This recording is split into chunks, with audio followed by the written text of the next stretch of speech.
Maine has seen a steep drop in visitors this year. Strained relations with Canada, a big part of that. According to U.S. Customs and Border Protection, visits from Canada dropped 28% in July. And that decline in visitors comes following efforts to welcome Canadians to Maine. But despite that, there's a new report that suggests there were some bright spots for tourism this summer season. News Center Maine's Alex Haskell explains.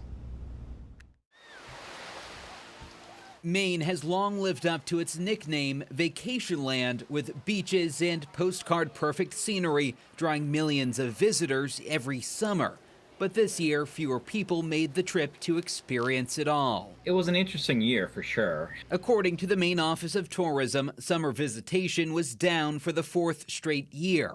The state saw 6% fewer visitors, dropping to roughly 7.3 million people. Overall, the season is still relatively strong. Tony Cameron is the CEO of the Maine Tourism Association. He says several factors likely played a role in this year's decline. Anytime there's any type of uncertainty, whether it's political or weather related or anything, it always makes people a little bit more hesitant to travel. Earlier in the season, some business owners and local leaders worried policies from President Donald Trump, including his remarks about making Canada a U.S. state, might discourage Canadian visitors.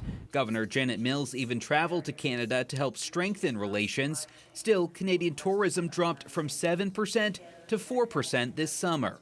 Well, anytime you see some reductions in visitation, I think you have to take seriously. Despite that decline, Maine State Chamber of Commerce President Patrick Woodcock says direct spending only dipped slightly, down about 3.5%, still totaling nearly $5 billion. We're seeing longer stays for people who are visiting the state. And furthermore, yes, the tourism economy is centered in the summer, but it really has strengthened on the shoulder seasons. That means Maine could make up some lost ground this fall and winter. Last year, these two seasons together brought in more than $4 billion from roughly 7 million visitors. Alex Haskell, News Center, Maine.